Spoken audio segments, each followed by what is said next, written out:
Haleluya. Nah, mari saudara kita datang ke hadirat Tuhan dan merendahkan kepada hadirat Yesus. Haleluya.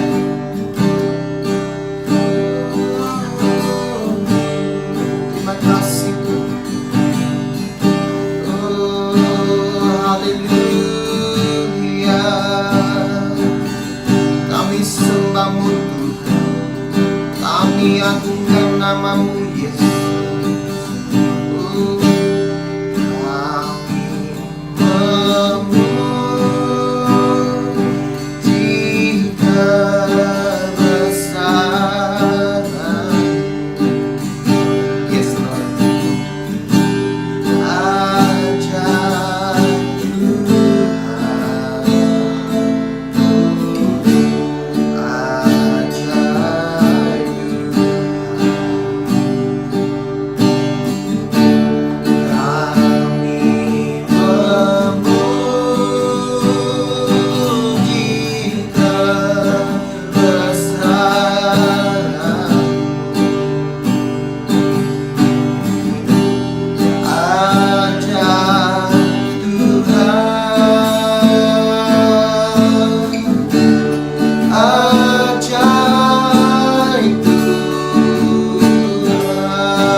atas hadirat-Mu Tuhan Yesus dalam hidup kami Tuhan.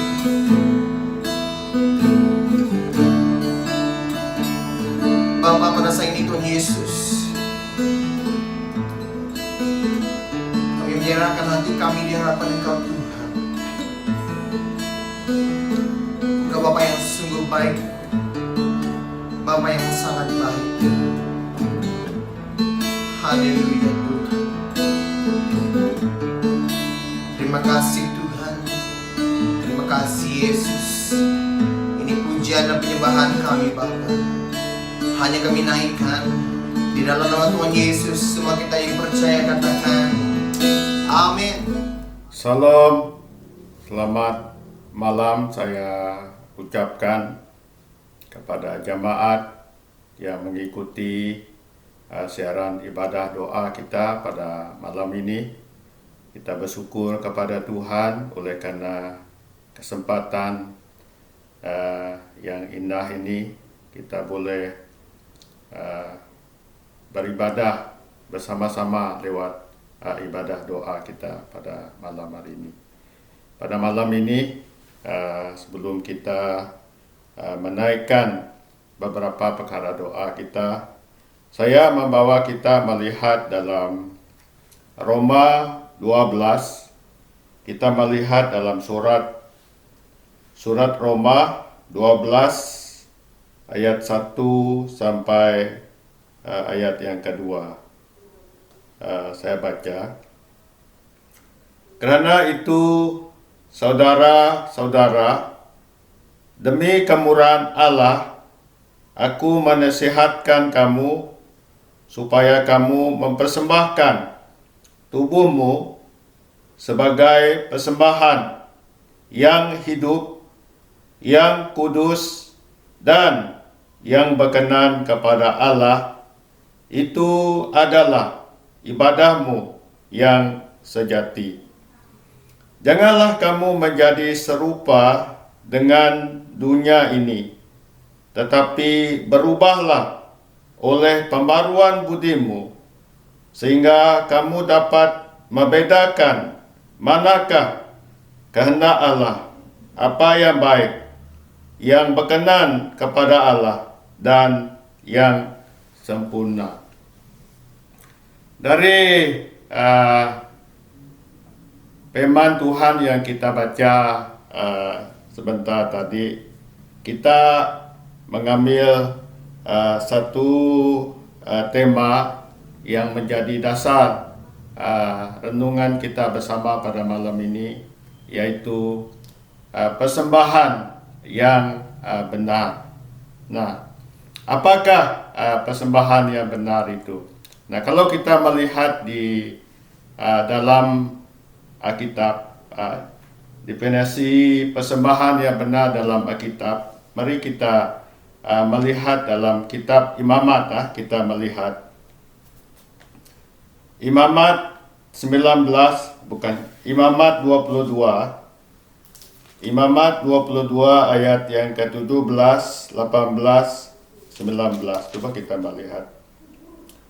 Tuhan berfirman kepada Musa, berbicaralah kepada Harun serta anak-anaknya dan kepada semua orang Israel, dan katakan kepada mereka, siapapun dari umat Israel dan dari orang asing di antara orang Israel yang mempersembahkan persembahan, baik berupa sesuatu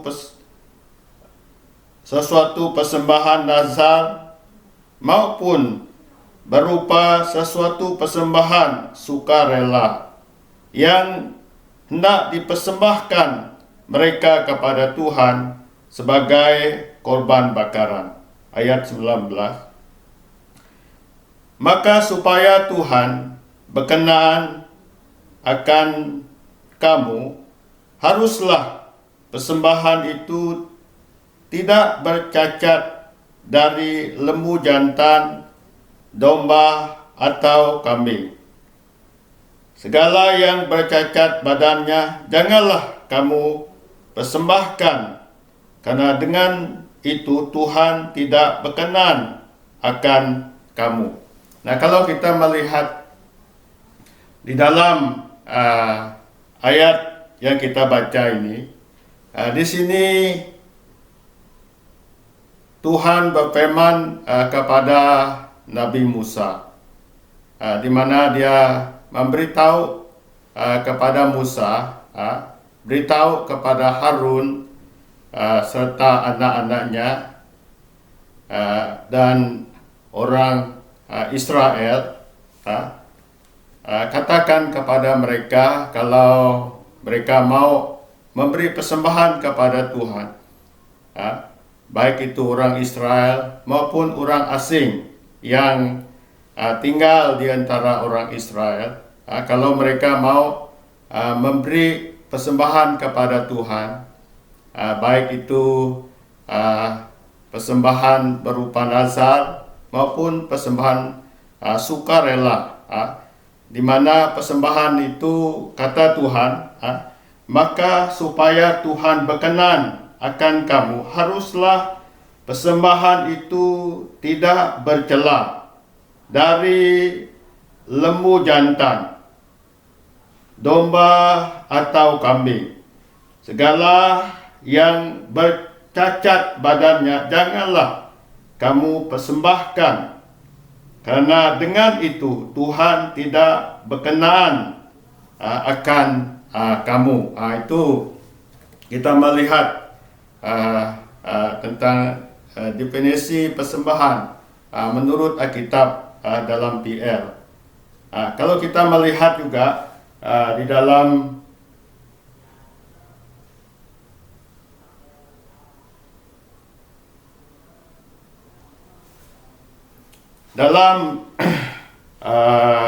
Ulangan, kitab Ulangan 26 ayat 1 dan 2, saya baca.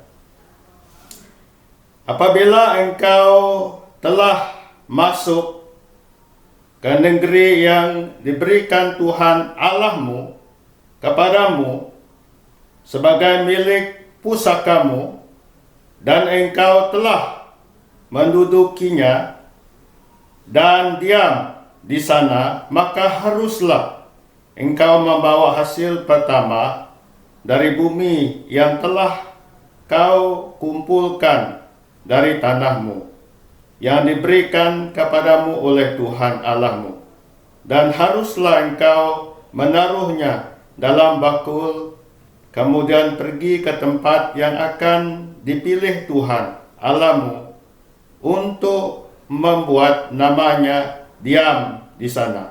Saya baca ulang lagi ya. Apabila engkau telah masuk ke negeri yang diberikan Tuhan Allahmu kepadamu menjadi milik pusakamu, dan engkau telah mendudukinya dan diam di sana. Ayat kedua, maka haruslah engkau membawa hasil pertama. Maka haruslah engkau membawa hasil pertama dari bumi yang telah kau kumpulkan dari tanahmu yang diberikan kepadamu oleh Tuhan Allahmu. Nah, kita melihat dalam kitab Ulangan, kalau umat Israel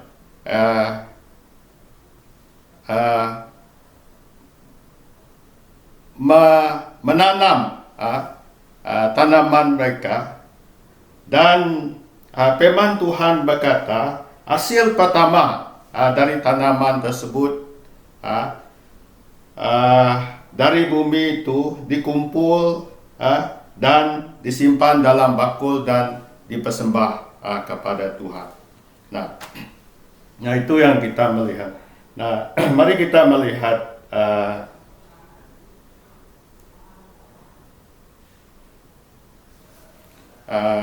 di dalam kitab Kejadian 4. Coba kita lihat Kejadian pasal 4 ayat yang ketiga. Coba kita lihat ayat yang bagus, ayat yang kedua, ketiga. Selanjutnya dilahirkannya lah Habil, adik Kain, dan Habil menjadi gembala kambing domba, Kain menjadi petani. Setelah beberapa waktu lamanya, maka Kain mempersembahkan sebagian dari hasil tanah itu kepada Tuhan sebagai korban persembahan. Habil juga mempersembahkan korban persembahan dari anak sulung kambing dombanya, yakni lemak-lemaknya. Maka Tuhan mengindahkan Habil dan korban persembahannya itu. Tetapi Kain dan korban persembahannya tidak diindahkannya. Lalu hati Kain menjadi sangat panas dan mukanya muram.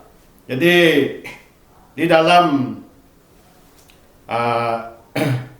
Kejadian 4 ini kita melihat ada dua orang adik-beradik, Kain dan Habil.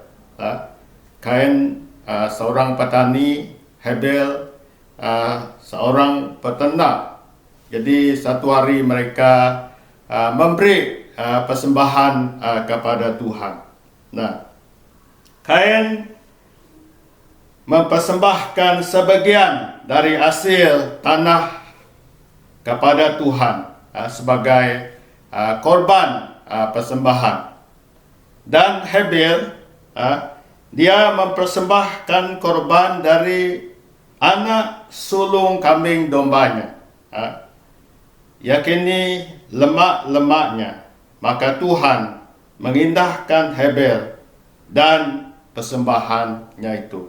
Nah, persoalannya di sini, kalau kita melihat kenapa Tuhan mengindahkan persembahan Habil, sedangkan dia tidak mengindahkan persembahan Kain. Nah, apa yang menyebabkan Tuhan tidak berkenaan dengan persembahan Kain, yang menyebabkan dia merasa panas hati, menyebabkan dia merasa marah? Nah, kalau kita melihat dari ulangan yang kita baca tadi, kalau kita lihat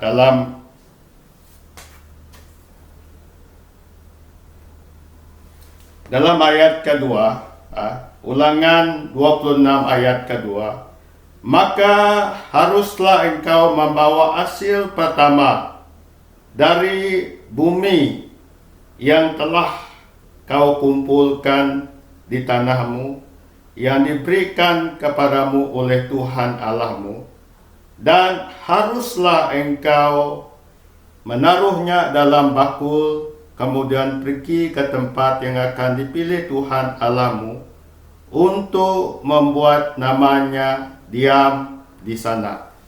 Nah, kalau kita melihat tadi, waktu Tuhan berfirman kepada Musa,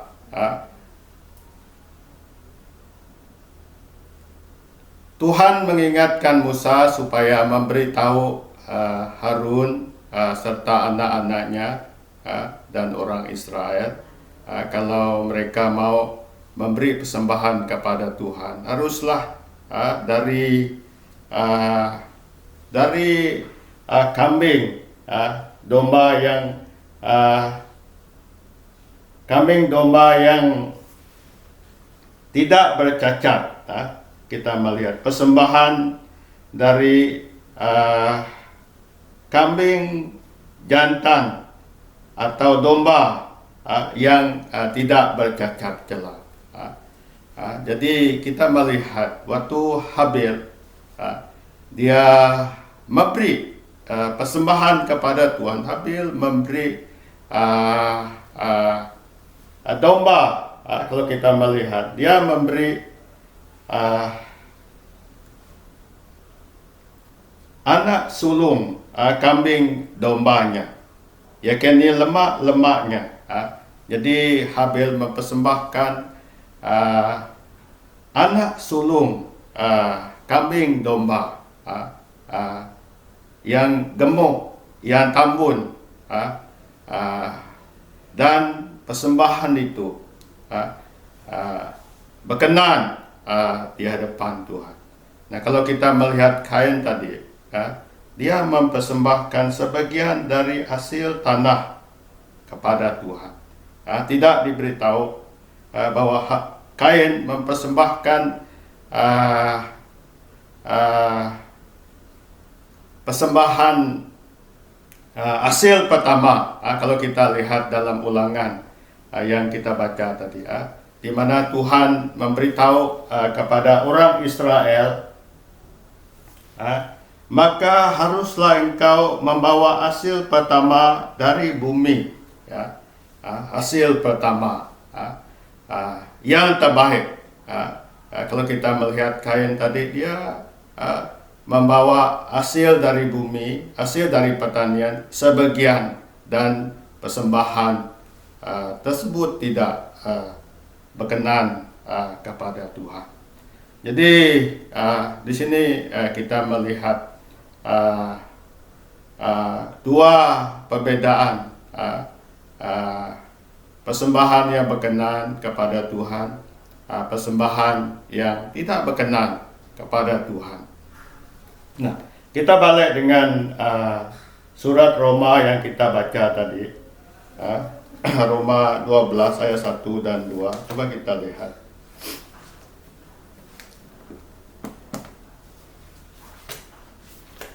Saya baca ulang lagi. Karena itu, saudara-saudara, demi kemurahan Allah, aku menasihatkan kamu supaya kamu mempersembahkan tubuhmu sebagai persembahan yang hidup, yang kudus, dan yang berkenan kepada Allah. Itu adalah ibadahmu yang sejati. Janganlah kamu menjadi serupa dengan dunia ini, tetapi berubahlah oleh pembaruan budimu, sehingga kamu dapat membedakan manakah kehendak Allah, apa yang baik, yang berkenan kepada Allah, dan yang sempurna. Jadi di sini Paulus mengingatkan orang-orang kudus yang ada di Roma. Dia berkata di sini, saudara-saudara, kata Paulus di sini, demi kemurahan Allah, aku menasihatkan kamu supaya kamu mempersembahkan hidupmu sebagai persembahan yang hidup. Pertama, Paulus berkata persembahan yang hidup, yang kudus, dan yang berkenaan dengan Allah. Itu adalah ibadah yang sejati. Itu adalah sembahyang yang benar, ibadah yang benar. Kalau kita melihat di sini, Paulus mengingatkan mereka untuk melakukan ibadah yang benar, untuk melaksanakan ibadah yang sejati. Umat Tuhan harus mempersembahkan tubuh mereka sebagai persembahan yang hidup, persembahan yang kudus, persembahan yang berkenan kepada Allah. Nah, kalau kita melihat sejarah kejatuhan manusia dalam dosa, kalau kita lihat dalam kitab Kejadian di situ memberitahu kepada kita, bila si ular adalah binatang yang paling cerdik di bumi, diutus setan untuk mencoba Hawa. Dia berkata kan, dia mendatangi Hawa. Dia kata, apakah semua pohon yang ada di taman ini kamu boleh makan? Tuh Hawa kata, semua yang di dalam taman ini boleh kami makan, kecuali pohon pengetahuan yang di tengah-tengah taman. Jadi ular itu berkata kepada Hawa, kalau kita melihat, coba kita melihat Kejadian 3 pasal 3.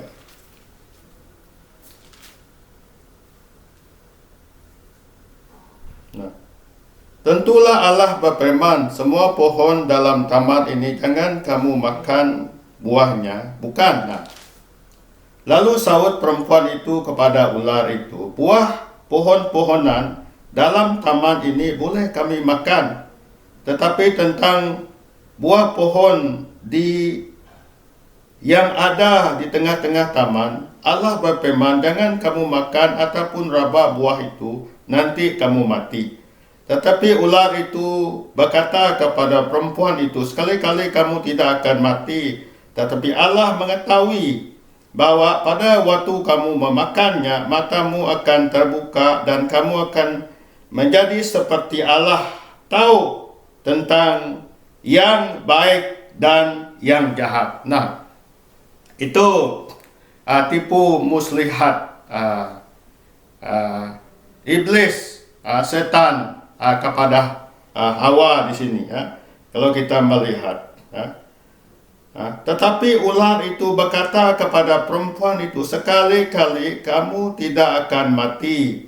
Tetapi Allah mengetahui bahwa pada waktu kamu memakannya, matamu akan terbuka dan kamu akan menjadi seperti Allah, tahu tentang yang baik dan yang jahat. Perempuan itu melihat bahwa buah pohon itu baik untuk dimakan dan sedap kelihatannya. Lagi pula pohon itu menarik hati karena memberi pengertian. Lalu ia mengambil dari buahnya dan memakannya, dan memberikannya juga kepada suaminya yang bersama-sama dengan dia, dan suaminya pun memakannya. Jadi ini kita melihat waktu keduanya makan buah tersebut. Kalau kita, mata mereka terbuka dan mereka sedar, mereka telanjang. Apa kata setan kepada Hawa tadi? Kalau kita melihat di dalam ayat keempat, tetapi ular itu berkata kepada perempuan, sekali-kali kamu tidak akan mati. Dia berkata, tadi Hawa berkata kepada ular, kalau kami raba maupun makan buah, kami akan mati. Itu yang mereka tahu. Tetapi ular itu berkata kepada mereka dalam ayat yang keempat, sekali-kali kamu tidak akan mati, tetapi Allah mengetahui bahwa pada waktu kamu memakannya, mata kamu akan terbuka, kamu akan menjadi seperti Allah, tahu tentang yang baik dan yang jahat. Nah, apa yang terjadi? Apa yang dikatakan Tuhan di sini? Di sini Tuhan bukan berbicara tentang kematian tubuh kita, tubuh yang jasmani kita. Apa yang Tuhan berbicara kepada Adam dan Hawa adalah kematian rohani, saudara. Jadi itu makanya Paulus berkata kepada orang-orang kudus yang ada di Roma, saudara-saudara, kata Paulus, demi kemurahan Allah, aku menasihatkan kamu supaya kamu mempersembahkan tubuhmu sebagai persembahan yang hidup. Demi kemurahan Allah, aku menasihatkan kamu supaya kamu mempersembahkan tubuhmu sebagai persembahan yang hidup. Yang hidup maksudnya roh yang hidup itu. Di sini Paulus bukan berbicara tentang hal-hal yang jasmani, tetapi tentang hal-hal yang rohani yaitu roh yang hidup itu dipersembah kepada Tuhan, yang kudus, yang berkenan kepada Tuhan. Karena waktu kita mendengar firman Tuhan, waktu kita percaya kepada Tuhan, oleh kemurahan Tuhan kita ditebus, sehingga kita mengalami hidup yang baru. Kita menjadi manusia baru. Manusia yang lama telah berlalu dan yang baru itu datang. Manusia baru itu di mana kita roh kita akan hidup. Dulu kita mati, roh kita mati akibat dosa. Tetapi bila percaya Tuhan, roh kita hidup, saudara.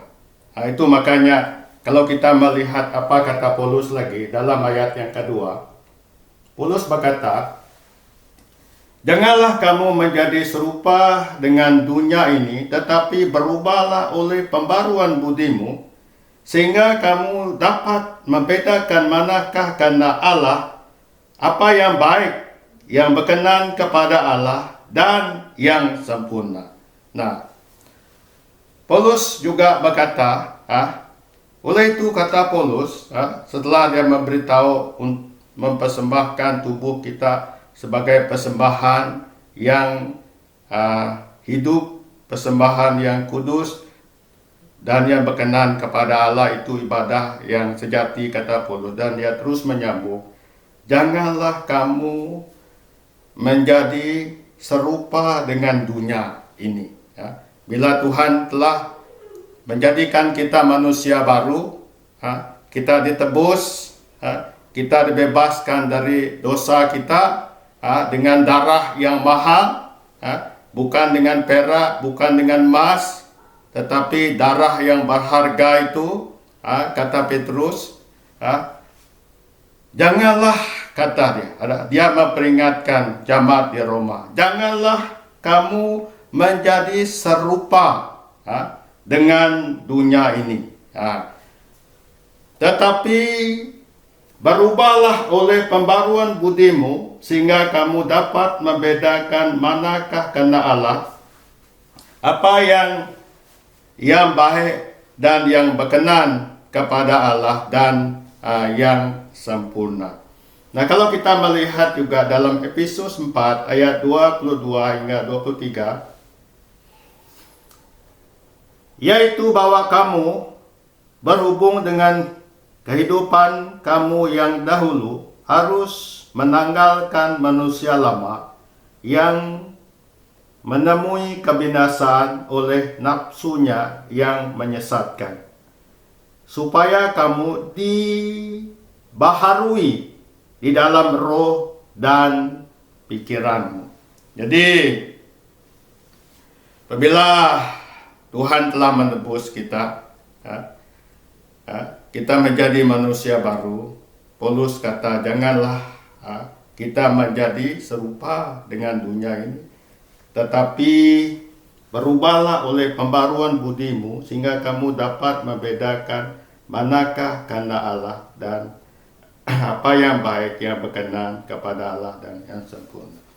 Maksud di sini akal budi kita, hati kita, pikiran kita harus mengalami pembaruan, harus mengalami transformasi, ada perubahan dalam pikiran kita, saudara. Kalau kita melihat manusia yang lama dan manusia yang baru, manusia yang lama itu hidup dalam dosa, perbuatan dosa. Kalau kita melihat dalam Galatia pasal 6, di situ, kalau kita melihat di situ memberitahu kepada kita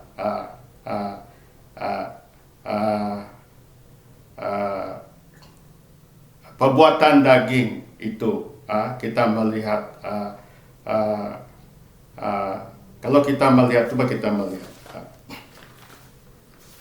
Galatia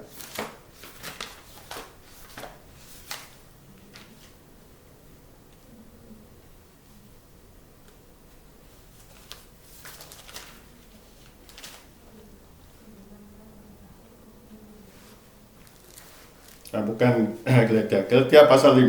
Coba kita lihat. Sebab keinginan daging berlawanan dengan keinginan roh, dan keinginan roh berlawanan dengan keinginan daging.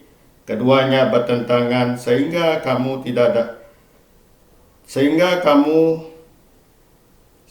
setiap kali tidak melakukan apa yang dikehendakinya.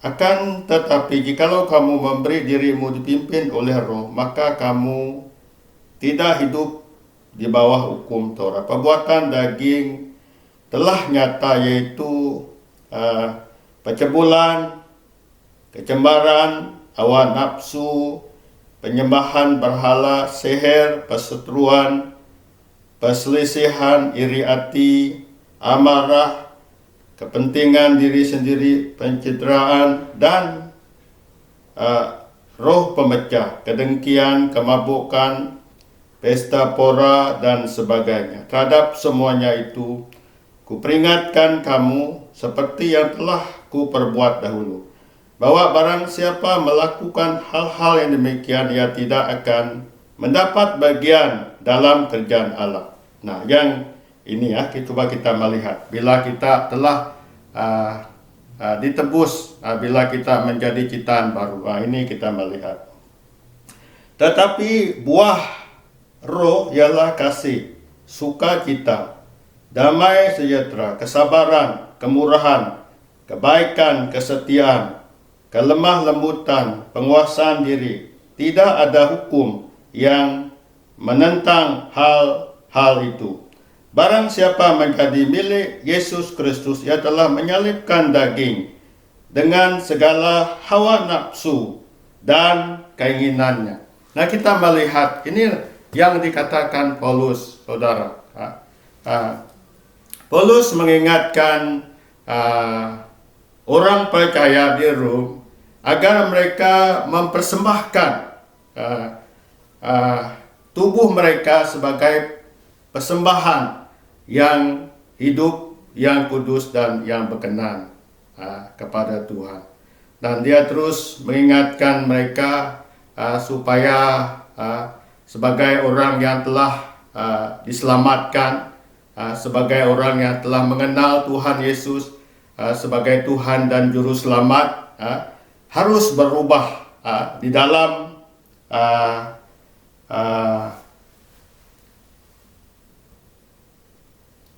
perubahan oleh pembaruan budi. Kalau kita melihat, berubah dalam hati, berubah dalam pikiran kita. Kalau kita melihat di dalam Galatia 5 di situ, perbedaan perbuatan yang belum percaya kepada Tuhan, bahkan yang percaya kepada Tuhan. Jadi inilah firman Tuhan pada malam ini.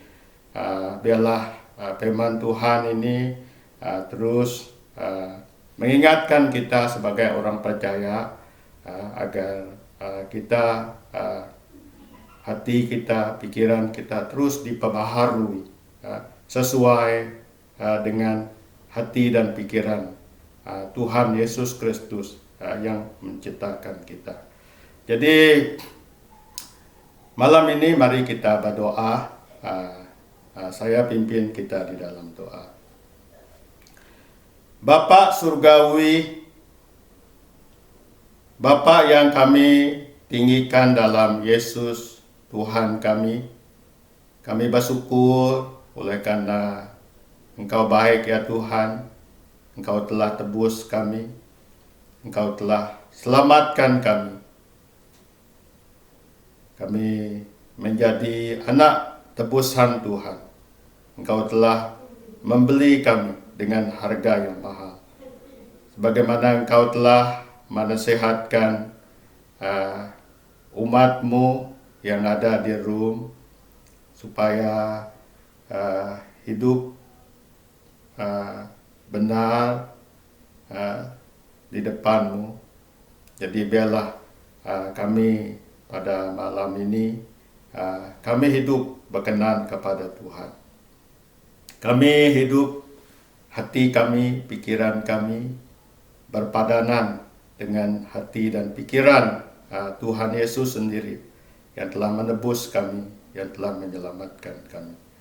Bapa Surgawi, pada malam ini hamba doa untuk seluruh jamaat BM Community Lutung kepada Tuhan.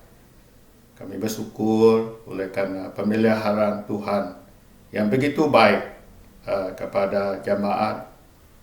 Tuhan telah meneguh, Tuhan telah menguat iman mereka. Mungkin ada di antara jamaat yang menghadapi cabaran, tantangan, persoalan dalam hidup mereka, dalam iman mereka.